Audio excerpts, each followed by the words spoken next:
everybody, and welcome back to the channel. So today we are going to be giving my final thoughts on historical 90s twins, Nicki and Isabel Hoffman. If you didn't know, I have renamed mine Nora and Nova because I got some stuff to talk about with their names, but we'll get that out of the way in just a second. So typically when American Girl does a new release, especially of a historical, I have gone the past couple of times it's been done, I do their unboxings and reviews, and then I kind of spend a little time with them, and then I really, figure out if I really love them or not. If you guys don't know, historicals are my absolute favorite. I currently own every historical American Girl has ever put out. That's all I collected as a little girl. So they're very, very near and dear to my heart, and they have yet to put out a historical that I absolutely despise. There may be some that are my least favorite, but I don't hate a single one. So this is going to be a little bit of me talking through everything. I kind of have the outline in my head, but the way I flow the best whenever I am giving any type of speech, whether it's filming a video or traveling and giving speeches on visual impairments or whatnot, I always just, I freestyle. I just go with the flow. It's just the way outlines just don't work for me. Even as a writer, I can't do that storyboard stuff. So we are going to talk about Nicki and Isabel. I will be referring to them as Nicki and Isabel in this video so you guys don't get confused. But when I first heard there was gonna be a 90s doll, I was like, okay, I'm excited, but I'm also weirded out because I was born in 97. So it's like, oh my God, what? I was 2 when these dolls were out, living their lives, if you will, in 99. So I was kind of excited. I mean, of course I was excited, but I was kind of like, holy cow, I'm considered historical. I feel ancient, So then we found out they were going to be twins, and I was very excited. I was hoping they would be fraternal, which they are, which is fantastic. I come from a family where twins actually run in my family, and I have 2 cousins. They are fraternal twins, and they don't even really look like sisters. It's so funny, let alone twins. So I was very glad for fraternal twins because for me, personally, I love identical twins. I think they're adorable. But for a doll collecting standpoint, I don't think, it would have made a lot of sense to basically sell the same doll. So I'm really glad they actually did something like that. While we're on the topic of appearance, I'm gonna cover that before I get to the name and collection and overall marketing and execution. For appearance, we're gonna start with Isabel on the left here. So she has the number 10 skin tone, the Joss Kendrick face mold, the Felicity Merriman green eyes, and what I have described as a truly me 53 wig. It's quite similar to 53's. And if I remember, I'll put a picture of 53 on the screen just like I did in her unboxing video. I don't own that doll, but coincidentally, one of my twin cousins does. So I've seen her in person, I restored her, she's really cute. So Isabel, I think she's a very cute doll. I really am a fan of the fact that they brought back the Felicity green eyes. As a Felicity lover, I was very happy to see those green eyes making a comeback. I completely blanked when I unboxed them and thought, oh, I didn't have any blonde-haired green-eyed dolls in my collection. I have Vienna and Sienna, 83 and Kira, who are twins as well. So I 72 dolls, okay? I can't keep them all straight anymore, but we're still under 100, guys, so it's all good. But I think the way that her hair is much shorter than those 2 dolls, her skin tone is actually different than 83's, and of course her eyes are more green and vibrant, and I absolutely adore them because they do quote unquote pop. She also has the painted on eyelashes, which neither one of those dolls in my collection has. I have said this a million times, as a fan of custom dolls, the painted on eyelashes do not bother me, especially with my visual impairment.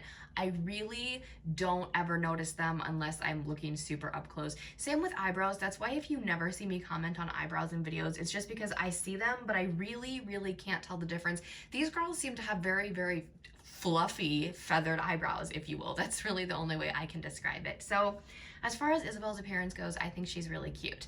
For Nicki, over on the right here, she also has the number 10 skin tone, Joss Kendrick mold. She's got blue eyes and brown hair with these really cool blonde streaks in the front. It is a little bit lighter than the Joss Kendrick brown. I haven't actually found anybody in my collection to compare it to. I think it's lighter than Joss, but it's like darker than Leah's caramel colored hair. Maybe Truly Me 79-ish. I could actually, hold on, let me get Remy and we'll see. So I have them awkwardly standing like this, 79 here, oh, and Nicki here. Excuse the sunlight. But yes, I think right now 79's hair is a bit, super close to Nicki's, and then she of course does have the blonde streaks like I mentioned before. So Nicki has brown hair with blue eyes and the streak. So I was very, very happy that they chose to use the Joss mold. I was very, very pleased that they did not just use Josefina or Classic, which has been overused, not only in the historical line, but in all of American Girl. Now, don't freak out because I don't hate those molds. I am a Classic mold, okay? My Mini-Me is a Classic mold. But I do think that it was very good. Now, the Joss mold has been used in every line American Girl sells so far. So Girl of the Year, Historical, World by Us, and Truly Me. So I think it's very, very good. I'm glad they didn't go with a new mold just because I think we've had a couple new ones recently, and I think we need to use those ones right now. And of course, there's always still molds that we desperately need in the historical line, such as the Jess mold. Now we do have Ivy Ling, but she is a retired best friend doll, so there is no Ivy or Jess mold in the historical lineup. We also could definitely use molds like the Corinne mold in the historical lineup as well, and we could use more Marie Graces and more Addies and things like that. Of course, all other molds. We could even have another Native American with Kaya, which would be the Kaya mold, that would be really awesome. I mean, you guys know how much I love Kaya. So there was always room for, expansion and using different molds and things like that. Aside from face mold and eye color, the skin tone was another thing, and if we think about it, the only darker skin dolls we have in this line are Claudie, Addie, and Cecile. Cecile is extremely, extremely difficult to find. Addie is cubed, and poor Claudie does not get the love and attention that she deserves. So they definitely could have changed their background a little bit or something of that nature to make them have a darker skin tone, or possibly, I don't think we have any dolls with the lightest skin tone or even a tone like Nenea's or something, or hey, maybe even a brand new skin tone. So they did use the most commonly used skin tone, which was kind of annoying to me, but it's okay. That still doesn't really take away from their appearance to me because I think they're really, really cute dolls. So they could have just made them a little bit more unique looking because I've heard a lot of people say they're basic and stuff, but yes, they do look, they look similar to some dolls we've had in the past, but in a weird way, they do look very different. I can't really describe what it is, but I do like them. Are their appearances extremely unique? No. But are they absolutely hideous? Absolutely not. I think these two are two of the cutest historicals I own. Claudie as well was one of the cutest historicals. So the last three historicals they've released have been really, really good and really cute dolls. The one before Claudie, we have thoughts. But anyway, now I'm going to move on to their name situation. So if you didn't know, we already have dolls from American Girl named Nicki and Isabel, as in Girl of the Year 2007, Nicki Fleming, who I have, and Girl of the Year 2014, Isabel Palmer, who I also have. In my collection, I did eye swap her because she doubles as Isabel Palmer, but also Mini Kyla, because she's like the closest looking thing to me. So, but I keep her name as Isabel, and I've got Nicki. So I was like, there's only a few historicals that I've changed their names for, and most of them I leave the same, but some of them I was just like, I have to change your name. I feel like this name would suit you a little better. So for these two, I like when twin names are kind of the same, like very, very similar sounding. As you can tell, Vienna and Sienna. So these two, I went with Nora and Nova because I feel like Isabel is the more prim and proper girly one, so she got Nora, and then Nova is gonna be our little skateboarding edgy queen, so she got the edgier name. So I thought that was really cute. I have nothing against the names Nicki and Isabel. A fun fact, the fangirl in me actually has two favorite characters from two separate TV shows with those same names. So I was like, okay, I'm loving this. But at the same time, they weren't unique names to my collection. So they weren't unique to American Girl either. And I've talked to many, many people. A lot of people speculated, myself included, these names were fake. They were placeholders just to tease us. Unfortunately, they were not. So I don't know why doll brands do this. MGA is guilty of it too with Rainbow High specifically, because they had a series 4 line where they released Mila alongside Mina, and then there was Mila and Leela and Delilah. And then they had poor Coco. So it's like, out of all the names in the world, why can't you pick, for that example, different sounding ones? And for these, why can't, there is definitely a master list of every single American Girl first and last and potentially middle name that has been used. That totally exists. So I don't know, just because you changed the spelling on one that doesn't mean anything. And they kind of look similar to Nicki and Isabel, because even though Nicki Fleming has like the light brown hair with blue eyes and freckles, and classic mold still kind of resembles her just a tad, you know what I mean? And then Isabel, even though she's got darker green eyes in the classic mold, it's kind of confusing and a bit lazy. But again, does that make me think they're ugly and hideous and hate them? No, because I like these two way better than the original looking Nicki Fleming and Isabel Palmer. Next up, I want to talk about their collections. So I have said this before, Isabel's style and overall like aesthetic is more me, so she's the girly one.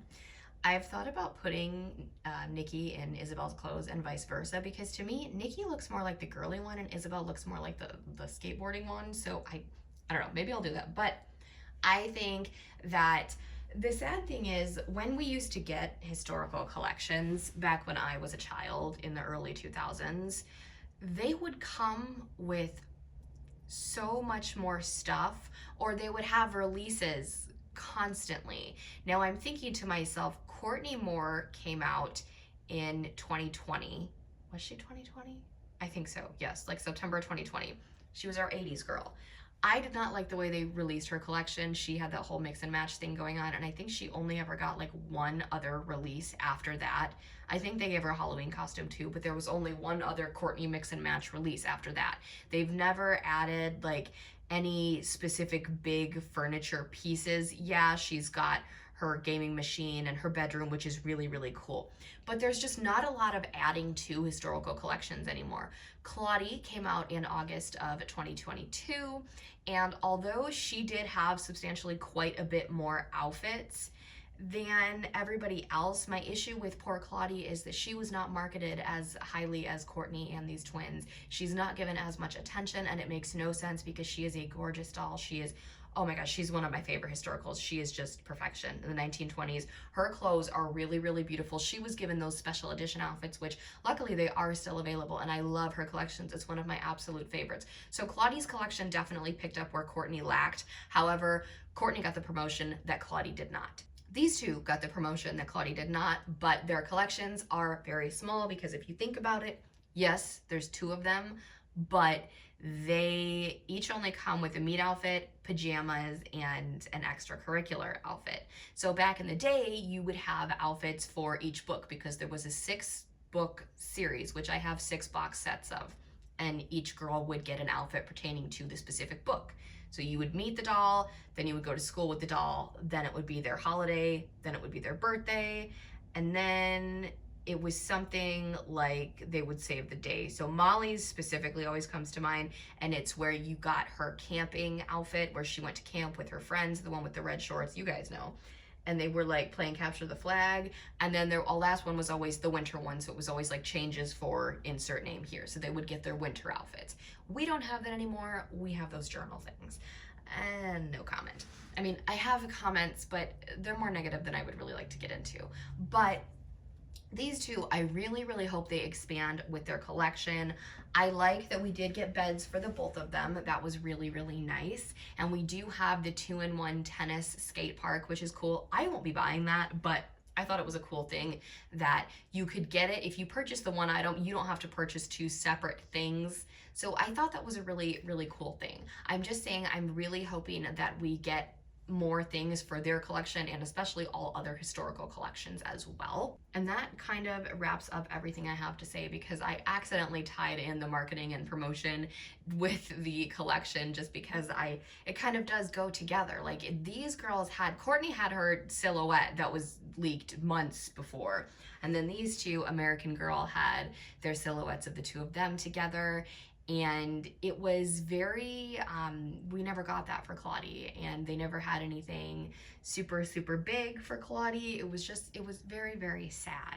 So I'm wondering, I'm wondering why that was, it makes absolutely no sense. But I do really love Nicki and Isabel. I like a lot of the things about them. Their collection, it actually does seem to be, from the clothes I have so far, the quality seems to be very nicely done. I would say that Nicki's meat outfit is a tad bit of a letdown, but it's all right because I will be purchasing her other one, so I can definitely put her in that or mix it up and see, you know, what styles I can put her in. These two I'm really fighting with myself because I would like to put them in the cool Etsy clothes that the modern girls get, but they're 90s, so it technically wouldn't be modernizing them, someone said, and I was like, okay, yeah, you have a serious point. So that really, these two might be the exception to the rule, which would be really, really awesome.